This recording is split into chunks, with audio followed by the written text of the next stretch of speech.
Assalamualaikum warahmatullahi wabarakatuh. Perkenalkan, kami dari kelompok 1 konsep dasar IPS. Di sini saya dan kawan-kawan saya akan membahas tentang konsep dasar ekonomi dan psikologi sosial. Sebelum lanjut ke materi nih, mari kita perkenalan dulu. Perkenalkan, nama saya Khaliza Abdatisyah dengan nomor induk mahasiswa 2001232. Lanjut. Terima kasih. Saya Latifah Minawati dengan NIM 2004271. Perkenalkan, nama saya Maulida Sukmalia dengan NIM 2001046. Nama saya Nabila Radri Widya Astuti dengan NIM 2000216. Halo, Assalamualaikum warahmatullahi wabarakatuh. Perkenalkan, nama saya Rani Fitriani dengan NIM 2001564. Perkenalkan, nama saya Rahmi Nusifa Yahya dengan NIM 2001594. Halo, bertemu lagi dengan saya Khaliza Abdatisyah dengan NIM 2001232. Di sini saya akan membahas tentang konsep dasar ekonomi. Di sini pertama-tama saya akan menjelaskan arti kata ekonomi dulu nih.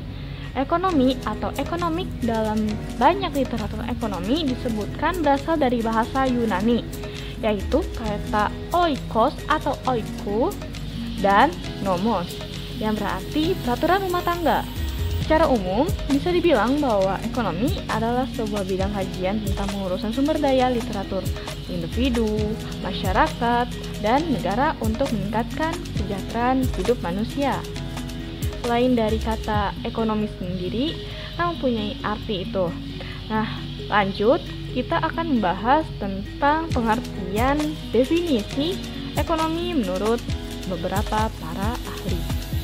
Yang pertama ada Adam Smith. Adam Smith mengatakan ekonomi ialah political economy as an inquiry into the nature of the wealth of nation. Wealth is a new produce of land and labor of the society.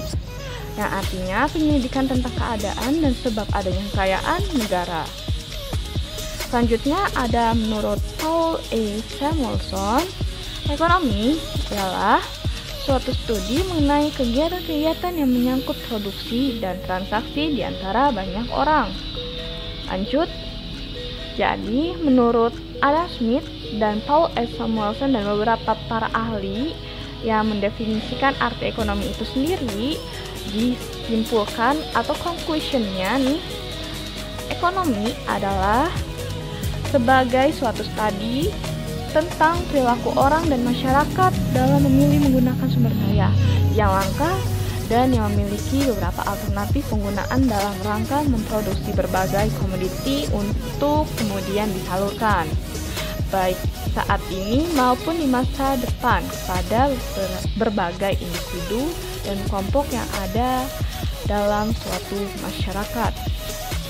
Karena ekonomi merupakan ilmu tentang perilaku dan tindakan manusia untuk memenuhi kebutuhan hidupnya yang bervariasi dan berkembang dengan sumber daya yang ada memenuhi pilihan-pilihan kegiatan produksi, konsumsi, dan atau distribusi. Selanjutnya ada secara fundamental nih. Secara fundamental dan historis, ilmu ekonomi dapat dibedakan menjadi dua, yaitu ilmu ekonomi positif dan ilmu ekonomi normatif. Di sini pertama saya akan menjelaskan tentang ilmu ekonomi positif. Ilmu ekonomi positif membahas tentang deskripsi mengenai fakta, situasi, dan hubungan yang terjadi dalam ekonomi. Oleh karena itu, ilmu ekonomi positif netral terhadap nilai-nilai yang artinya ilmu ekonomi dapat bebas menjelaskan. Seperti contoh, apakah yang terjadi jika harga itu naik atau turun. Yang kedua, ada ilmu ekonomi normatif. Ilmu ekonomi normatif adalah membahas pertimbangan-pertimbangan nilai dan etika. Ilmu ekonomi normatif juga beranggapan bahwa ilmu ekonomi harus melibatkan diri dalam mencari jawaban atas masalah, seperti apakah yang seharusnya terjadi jika ilmu ekonomi ini sebagai pertimbangan. Lanjut, ada para ahli mengkaji ekonomi nih. Mengkaji ekonomi ini terbagi menjadi dua, yaitu ekonomi mikro dan ekonomi makro. Ahli ekonomi mikro mengkaji perilaku individu, persoalan rumah tangga, perusahaan, dan pasar. Para ahli tertarik dengan bagaimana sih harga barang dan pelayanan jasa itu ditetapkan, bagaimana harga dapat menentukan pola produksi, dan bagaimana pola ini ditentukan oleh pasar dan tindakan pemerintah. Lanjut, ada ahli ekonomi makro. Ahli ekonomi makro mengkaji keberfungsian ekonomi secara keseluruhan. Para ahli ini tertarik khususnya dengan pengeluaran dan pendapatan ekonomi, tingkat pekerjaan, dan penggeseran-penggeseran dalam tingkat harga rata-rata. Banyak muatan bahan pembelajaran ekonomi pada tingkat dasar dan menengah dipilih dari bidang-bidang ekonomi mikro. Tarik nafas dulu guys, istirahat. Lanjut, ada dasar dalam ilmu ekonomi. Dasar ilmu ekonomi yang pertama ini ada kelangkaan nih, atau scarcity. Scarcity ini adalah apa yang dimaksud dengan kelangkaan nih. Apa sih kelangkaan itu? Kelangkaan adalah setiap agen ekonomi, baik rumah tangga maupun perusahaan, menghadapi masalah keterbatasan sumber daya yang dimilikinya. Rumah tangga memiliki keterbatasan pendapatan, waktu, dan sebagainya, sehingga jumlah barang dan jasa yang dapat dikonsumsi juga terbatas. Perusahaan yang menghadapi keterbatasan anggaran pula, sehingga harus menentukan nih berapa jumlah input yang akan digunakan dalam proses produksinya, serta berapa jumlah barang yang akan diproduksi. Yang kedua, ada pilihan-pilihan atau choices. Choices yaitu seseorang yang selalu berhadapan dengan berbagai pilihan hidup. Karena kan kalau pilihan-pilihan ini sering terjadi ya dalam kehidupan sehari-hari. Apakah kita ingin berlibur ke pantai, atau ke mall, atau ke pegunungan, seperti itu. Nah, jadi pilihan-pilihan atau choices ini masuk nih ke dalam dasar ilmu ekonomi, seperti pilihan yang hadir dalam kehidupan kita. Lanjut, yang ketiga ada biaya kesempatan atau opportunity cost. Kalau anak SMA yang jurusan IPS atau lintas jurusan IPS udah nggak asing nih yang berkaitan dengan opportunity cost atau biaya kesempatan. Perlu dipahami bahwa ketika seseorang memutuskan untuk memilih salah satu pilihan tersebut, maka ada biaya kesempatan yang hilang. Misalnya, orang yang digambar memutuskan untuk melanjutkan sekolah saja, maka pada saat yang bersamaan pula, dia akan kehilangan upah yang diperoleh jika dirinya bekerja. Contoh lain adalah ketika Anda memutuskan untuk membaca buku, sebenarnya ada pilihan kegiatan yang lain dapat kalian seperti menonton TV, berolahraga, atau bermain. Seperti itu arti opportunity cost. Udah ada bayang-bayangannya kan? Lanjut, ada alokasi yang terakhir atau allocation. Alokasi hampir mirip maknanya dengan distribusi. Di dalam ilmu ekonomi, alokasi berarti bagaimana mengalokasikan sumber daya yang terbatas untuk memenuhi kebutuhan yang hampir tidak terbatas. Misalnya, seseorang memiliki uang sebanyak 1 juta rupiah serta dialokasikan untuk terus kerja, atau dia untuk melanjutkan kuliah S2, atau langsung pergi menikah saja. Tahukah kamu bahwa opportunity cost adalah biaya kesempatan yang muncul karena mengambil sebuah pilihan? Sebagai pengantar ekonomi makro, membeli pakaian seharga Rp400.000 dan makanan sebesar Rp600.000. Keputusan untuk membelanjakan uang atau sumber daya yang dimiliki orang tersebut merupakan perwujudan alokasi sumber daya. Lanjut, ada keperanan tindakan ekonomi atau poin B nih. Yang poin A kan tentang konsep dasar ilmu ekonomi. Lanjut ke poin B, itu peranan tindakan ekonomi. Peranan tindakan ekonomi ini ada tokoh yang terkenal, yaitu Weber. Weber menekankan bahwa kepentingan selalu di atas secara subjektif, atau kepentingan aktor adalah apa yang mereka sendiri sadari. Secara garis besar, Weber membedakan analisa sosiologi tindakan ekonomi dari analisa ekonomi menjadi 3, yaitu tindakan ekonomi adalah sebuah tindakan sosial. Yang kedua, ada tindakan ekonomi selalu melibatkan makna. Yang ketiga, ada tindakan ekonomi selalu memperhatikan kekuasaan. Terdapat nih 3 tipe tindakan ekonomi yang beda satu sama lainnya, yang diinspirasikan oleh custom, convention, atau interest.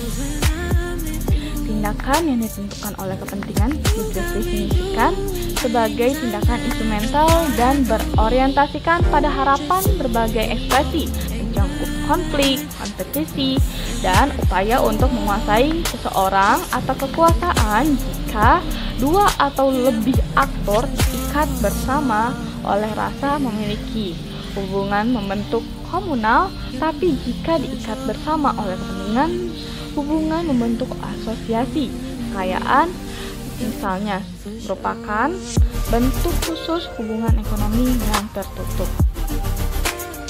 Lanjut, organisasi ekonomi merupakan bentuk lain hubungan ekonomi tertutup. Si para ahli Weber ini memperkenalkan tipologi organisasi, dari organisasi ekonomi murni sampai pada organisasi yang tugas pokoknya mengatur hubungan ekonomi, misalnya trade union. Trade union ini seperti pasar, fenomena ekonomi lainnya, berpusat pada konflik kepentingan ekonomi terutama pada sellers and buyers, pada penjual dan pembeli pastinya. Dalam pasar, terdapat kompetisi dan pertukaran. Kompetisi muncul untuk melihat siapa saja yang akan menjadi penjual terakhir dan pembeli terakhir, perjuangan melalui antar kompetitor. Setelah itu, berlangsunglah pertukaran atau perjuangan melalui pertukaran. Hanya kapitalisme rasional yang ada dasarnya dalam pasar modern.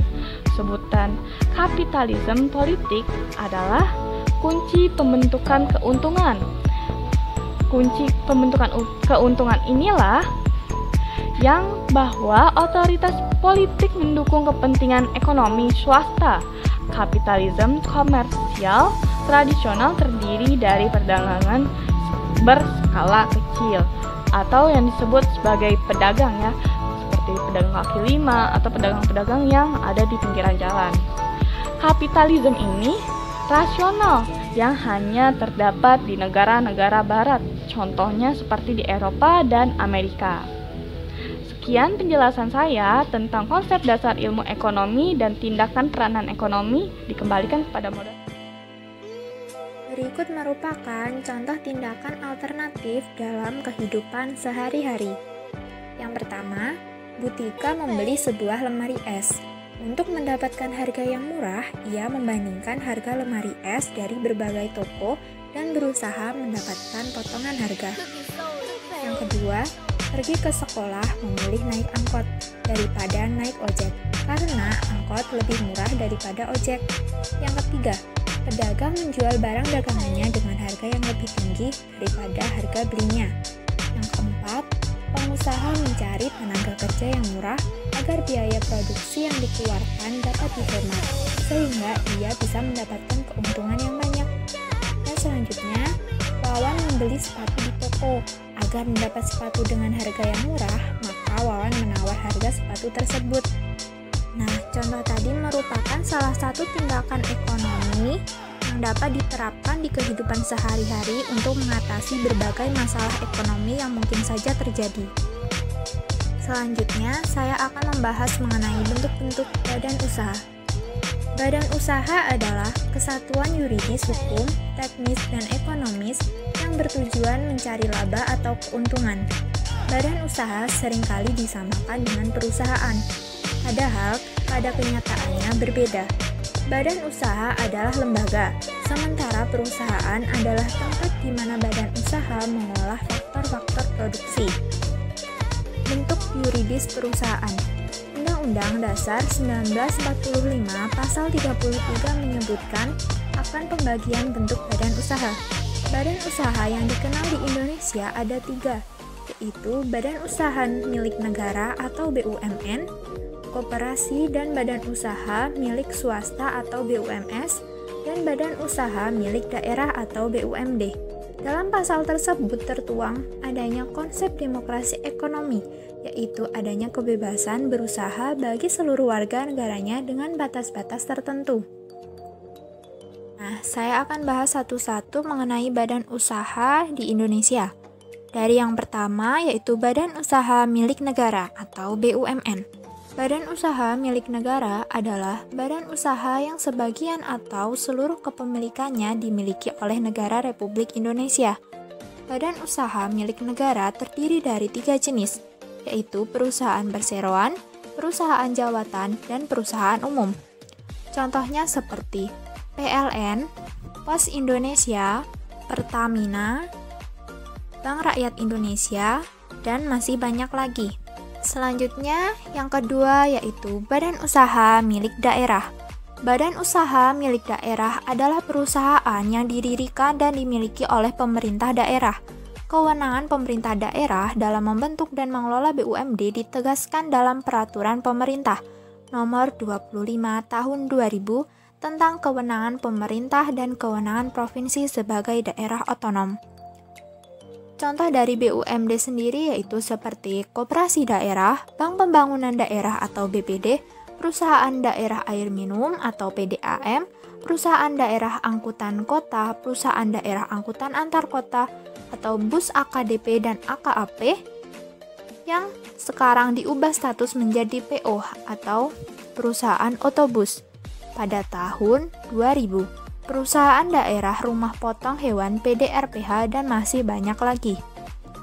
Dan selanjutnya yang ketiga yaitu badan usaha milik swasta atau BUMS. Badan usaha milik swasta adalah badan usaha yang pemilik sepenuhnya di tangan individu atau swasta. Badan usaha ini ditunjukkan untuk mencari keuntungan. Namun ada juga perusahaan swasta yang tidak mencari keuntungan tetapi lebih ke motif sosial, seperti rumah sakit, sekolah, akademi, universitas, panti asuhan, dan lain-lain. Bentuk badan usaha swasta dapat dibagi dalam beberapa macam, yaitu perusahaan perseorangan, perusahaan persekutuan, dan perusahaan perseroan terbatas atau PT. Banyak sekali BUMS, perusahaan-perusahaan BUMS yang berdiri di Indonesia, di Bank Sentral Asia, Jarum, PT Indofood, dan masih banyak. Selanjutnya, laju informasi dalam perubahan sosial. Perkembangan informasi saat ini telah mencapai tingkat kebutuhan bagi manusia, bukan saja dalam pemanfaatannya sebagai saluran komunikasi informasi antara individu dalam interaksi sosial, tetapi juga dalam lingkup yang lebih luas, lembaga dengan lembaga, antar wilayah dengan wilayah, hingga antar negara dan benua. Perkembangan yang demikian pesat membawa pengaruh luas terhadap kehidupan sosial masyarakat. Hal ini yang kemudian memicu tingkat perubahan dan pergeseran pola hidup dan dalam interaksi kehidupan. Kingsley Davis berpendapat bahwa perubahan sosial merupakan bagian dari perubahan kebudayaan. Perubahan dalam kebudayaan mencakup semua bagiannya, yaitu kesenian, ilmu, pengetahuan, teknologi, informasi, dan seterusnya. Untuk bentuk perubahan sosial dalam masyarakat. Yang pertama, berdasarkan waktunya terdiri atas 2. Yang pertama adalah perubahan revolusi. Yang dikatakan perubahan evolusi adalah perubahan yang terjadi secara lambat. Artinya perubahan tersebut membutuhkan waktu yang lama dalam proses perubahannya. Contohnya adalah perubahan alat komunikasi dari yang bersifat tradisional menuju ke yang modern.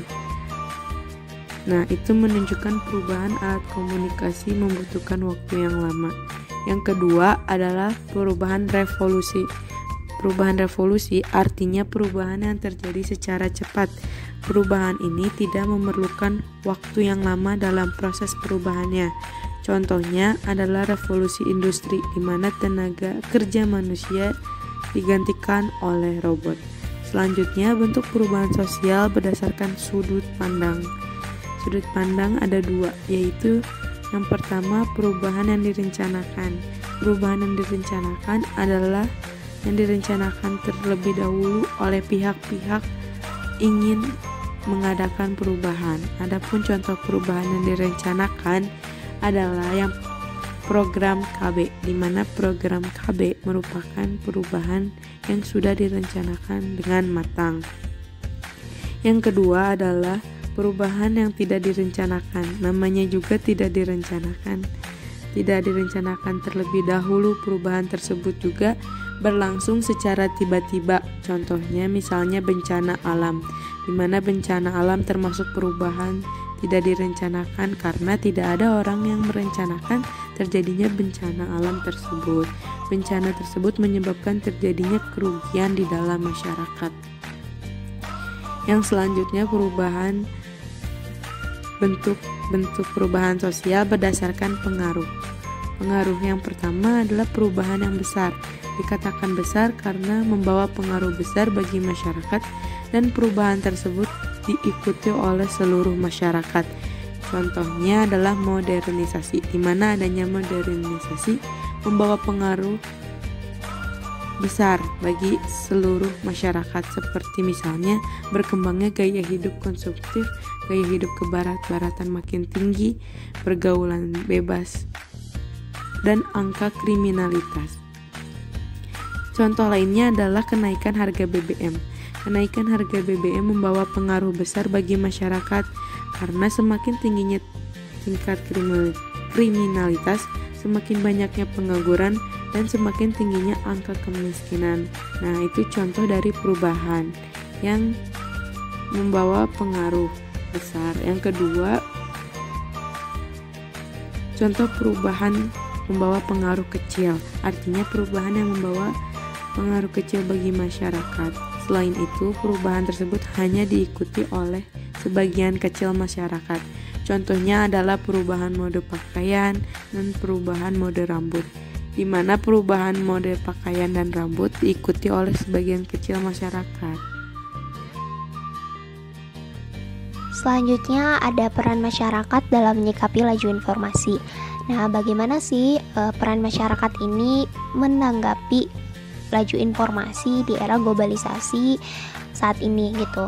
Nah, kemajuan informasi ini tidak mungkin ditolak kan, tetapi harus dapat dimanfaatkan agar tidak tersisihkan dari tatanan pergaulan masyarakat dunia. Nah, salah satu jalan agar informasi dapat dimanfaatkan adalah dengan memberdayakan peran masyarakat. Nah, bagaimana sih cara untuk memperdayakan peran masyarakat itu? Nah, peran masyarakat dalam menyikapi laju informasi itu dapat dilakukan dengan cara yang pertama, itu adalah masyarakat berperan untuk mengenalkan teknologi informasi sekaligus manfaatnya bagi kehidupan sosial kemasyarakatan. Kemudian yang kedua, masyarakat berperan untuk tidak gagap teknologi dan menghilangkan rasa minder dalam menyikapi teknologi informasi. Yang ketiga itu ada peran masyarakat untuk mengenalkan dan mengingatkan masyarakat lain kemungkinan dari dampak negatif yang akan muncul dalam pemanfaatan teknologi informasi. Yang keempat itu ada peran masyarakat untuk meningkatkan daya nalar dan daya seleksi masyarakat terhadap berbagai informasi yang membanjiri gitu, sehingga masyarakat itu bisa kritis, dewasa, dan pintar menyikapi sebuah informasi. Kemudian yang kelima itu ada peran masyarakat dalam memanfaatkan informasi itu bisa digunakan sebagai penambah pengetahuan dan wawasan. Kemudian yang keenam itu peran masyarakat di sini itu harus bisa pintar-pintar menyaring mana informasi yang benar, mana informasi yang valid, dan mana informasi yang memberikan informasi hoax gitu ya. Nah, yang ketujuh itu ada peran masyarakat dalam mempergunakan laju informasi ini sebagai ajang untuk meningkatkan literasi. Nah, jadi diharapkan dengan adanya perkembangan laju informasi ini, literasi di suatu masyarakat itu bisa berkembang. Kemudian yang selanjutnya, yang ke-9, maksudnya yang ke-8 itu ada dapat digunakan sebagai media mendapatkan pengajaran dan pembelajaran dimanapun. Kemudian yang ke-9, masyarakat diharapkan dapat menggunakan informasi sebagai sarana pelengkap dan pembantu dalam suatu proses kegiatan yang berjalan serba cepat dan tepat. Kemudian yang ke-10 itu masyarakat diharapkan untuk dapat menggunakan informasi sebagai alat bantu untuk mengambil, mengolah, menyimpan, dan kemudian menyajikan informasi dengan secepat mungkin, tepat, dan efisien. Dan yang ke-11 itu ada peran masyarakat untuk memanfaatkan informasi sebagai bahan referensi dari berbagai aspek kegiatan gitu, yang mampu memberikan sajian data dan sesuai dengan kebutuhan yang dibutuhkan gitu. Menambah yang tadi juga balik lagi ke poin menambah pengetahuan dan wawasan. Kemudian yang ke-12 itu ada teknologi informasi dan komunikasi, itu merupakan wahana pembelajaran dan penyampaian materi pendidikan. Nah, jadi diharapkan masyarakat menyikapi adanya informasi ini tuh bisa dijadikan bahan atau media untuk memberikan materi pendidikan, agar materi pendidikan itu enggak kalah saing sama negara lain gitu. Terus ilmu yang kita dapetin juga bisa cepat gitu, tidak mengandalkan satu media saja, tapi mengandalkan banyak media untuk mendapatkan informasi tersebut. Nah gitu teman-teman. Yang selanjutnya ada perubahan masyarakat dalam menyikapi perubahan sosial. Nah, perubahan sosial dapat diartikan sebagai suatu perubahan dari gejala-gejala sosial yang ada pada masyarakat yang bersifat individual atau lebih kompleks. Perubahan sosial dapat dilihat dari segi ketergantungan kesinambungan di antar kesatuan sosial. Walaupun keadaannya relatif kecil, perubahan ini meliputi struktur, fungsi, nilai norma, pranata, dan semua aspek yang dihasilkan dari interaksi antar manusia, organisasi, atau komunitas, termasuk perubahan dalam hal budaya. Perubahan sosial dapat diartikan sebagai perubahan masyarakat ke arah kemajuan atau kemunduran suatu masyarakat, tergantung pada keadaan masyarakat yang mengalami perubahan itu sendiri. Perubahan sosial terbagi atas dua wujud. Yang pertama, perubahan dalam arti kemajuan atau progres. Yang kedua, perubahan dalam arti kemunduran atau regres, yaitu perubahan yang membawa pengaruh kurang menguntungkan bagi masyarakat. Jika perubahan sosial dapat bergerak ke arah suatu kemajuan, masyarakat akan berkembang. Sebaliknya, perubahan sosial juga dapat menyebabkan kehidupan masyarakat mengalami kemunduran. Ada beberapa faktor yang menyebabkan perubahan sosial dapat diterima oleh masyarakat. Antara lain yaitu, pertama, adanya sikap terbuka dari masyarakat terhadap hal-hal baru. Yang kedua, suatu unsur baru dapat diterima oleh masyarakat apabila unsur baru tersebut tidak bertentangan dengan ajaran agama yang dianut. Yang ketiga, corak struktur sosial masyarakat menentukan progres penerimaan unsur kebudayaan baru. Yang keempat, unsur kebudayaan baru akan dapat diterima oleh suatu masyarakat apabila telah ada dasar unsur-unsur kebudayaan sebelumnya. Yang kelima adalah unsur baru dapat diterima oleh warga masyarakat apabila telah terbukti kegunaannya. Ada beberapa faktor penyebab perubahan sosial. Yang pertama ada faktor intern, yaitu penemuan baru, bertambah atau berkurangnya penduduk, terjadinya pemberontakan atau revolusi, pertentangan dalam masyarakat, dan faktor eksternal, yaitu ada bencana alam, masuknya kebudayaan dari masyarakat lain, dan peperangan dengan negara lain. Selain faktor eksternal dan intern, ada juga faktor pendorong perubahan sosial. Yang pertama, sistem pendidikan formal yang maju. Yang kedua, sikap menghargai karya orang lain dan keinginan untuk maju. Yang ketiga, sistem terbuka dalam lapisan masyarakat. Yang keempat, toleransi terhadap perbuatan-perbuatan yang menyimpang. Yang kelima, ketidakpuasan masyarakat terhadap bidang-bidang kehidupan tertentu. Yang keenam, penduduk yang heterogen. Yang ketujuh, orientasi ke masa depan yang lebih baik. Yang kedelapan, adanya kontak dengan kebudayaan lain.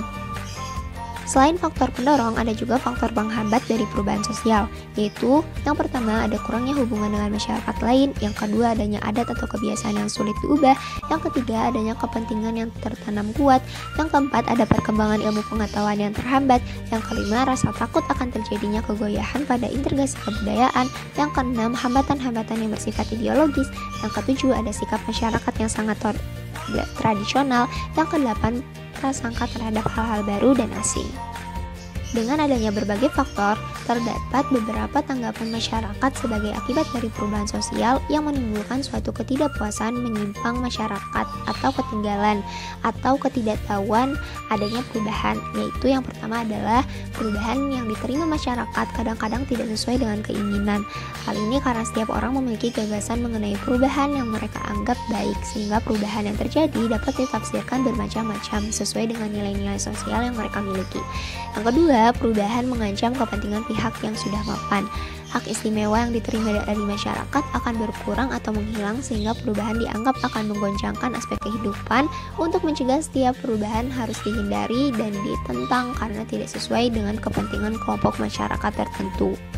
Perubahan dianggap sebagai suatu kemajuan, sehingga setiap perubahan harus diikuti tanpa dilihat untung ruginya bagi kehidupan. Perubahan juga dianggap membawa nilai-nilai baru yang modern. Yang keempat, ketidaktahuan pada perubahan yang terjadi. Hal ini akibat seseorang ketinggalan informasi tentang perkembangan dunia. Yang kelima, masa bodoh terhadap perubahan. Hal ini disebabkan perubahan sosial yang terjadi dianggap tidak menimbulkan pengaruh baginya. Dan yang terakhir ada ketidakpastian menghadapi perubahan. Pengetahuan dan kemampuan seseorang terbatas, akibatnya ia tidak memiliki kesempatan untuk menyesuaikan diri dengan perubahan yang terjadi. Selanjutnya konsep dasar psikologi yang pertama sosial. ada emosi terhadap objek sosial. Emosi dan reaksi emosional dapat dipengaruhi oleh lingkungan. Ketajaman emosi dan reaksi emosional dipengaruhi oleh faktor internal dan eksternal. Pengendalian respon emosi sangat penting dalam kehidupan bersosial. Emosi merupakan kajian dari psikologi sosial yang memiliki peranan penting dalam pembentukan perilaku seseorang terhadap respon dari stimulus dalam lingkungan sosial. Yang kedua, perhatian. Perhatian atau rasa peka terhadap apa yang terjadi di dalam lingkungan sosial seseorang juga mempengaruhi cara seorang individu bersikap terhadap hubungan sosialnya. Yang ketiga, minat. Minat atau daya tarik individu terhadap hubungan sosial juga berpengaruh terhadap hubungan antar individu dan kelompok berkaitan dengan proses interaksi dan pemberian respon. Minat muncul dari dalam diri individu dan mungkin bisa dipengaruhi oleh subjek-subjek dari luar seperti keluarga, budaya, dan lingkungan. Yang keempat, kemauan. Kemauan merupakan suatu potensi yang mendorong dalam diri individu untuk memperoleh dan mencapai suatu yang diinginkan. Keinginan yang kuat merupakan modal dasar dari suatu pencapaian. Kemauan menjadi landasan yang kuat untuk melakukan sesuatu untuk berprestasi. Yang kelima, ada motivasi. Motivasi sebagai konsep dasar yang timbul dari dalam diri sendiri dan juga bisa didapatkan dari lingkungan atau orang terdekat. Motivasi merupakan kekuatan yang mampu mendorong kemauan untuk mencapai sesuatu. Kemudian, motivasi yang keras akan memperkuat perjuangan seorang individu untuk mencapai apa yang ia inginkan. Yang keenam, kecerdasan dalam menanggapi persoalan sosial. Kecerdasan merupakan modal dasar yang ada dalam diri individu masing-masing dan berbeda pada setiap individu. Kemudian juga merupakan modal dasar untuk memecahkan permasalahan sosial yang muncul. Potensi kecerdasan yang karakternya bersifat kognitif akan lebih mudah diukur, sedangkan kecerdasan yang sifatnya afektif lebih sulit diukur dan dievaluasi dengan aspek-aspek kecerdasan. Kecerdasan juga sangatlah penting bagi individu untuk menjalankan kehidupan dan masalah-masalah hidup yang terus terjadi. Yang ketujuh, penghayatan. Penghayatan adalah proses kejiwaan yang sifatnya menuntut suasana yang tenang. Proses ini tidak hanya melibatkan sikap merasakan, memperhatikan, menikmati, atau lainnya. Namun, lebih dari itu, hal-hal yang terjadi dalam proses interaksi sosial dirasakan serta diikuti dengan tenang, sehingga menimbulkan kesan yang mendalam pada diri masing-masing individu. Proses penghayatan ini dilakukan dalam kondisi penuh kesadaran. Penghayatan penuh akan lebih sulit dilakukan. Yang kedelapan, kesadaran. Kesadaran perlu ada dalam melakukan suatu tindakan, mengambil keputusan dalam interaksi dengan kehidupan sosial. Kesadaran pada individu ditemukan oleh individu itu sendiri setelah melihat apa yang terjadi pada lingkungan sosialnya sebagai respon psikologis yang positif. Yang ke-9, harga diri. Harga diri merupakan konsep yang menciptakan manusia sebagai makhluk hidup yang bermartabat. Martabat atau harga diri yang terbina dan dipelihara akan menjadi perhitungan bagi pihak individu lain dalam memandang individu. Harga diri yang dijatuhkan akan merusak martabat individu dan dimanfaatkan oleh orang lain untuk hal yang tidak positif. Yang ke-10, sikap mental. Sikap mental merupakan reaksi yang timbul dari diri masing-masing individu. Jika ada rangsangan yang datang, reaksi mental bisa bersifat positif, negatif, dan juga netral. Hal tersebut tergantung pada kondisi diri masing-masing individu, serta bergantung pula pada sifat rangsangan yang datang. Rangsangan yang datang akan direspon oleh individu melalui sikap atau reaksi mental yang bisa dikatakan positif, negatif, ataupun netral. Dan yang terakhir, kepribadian.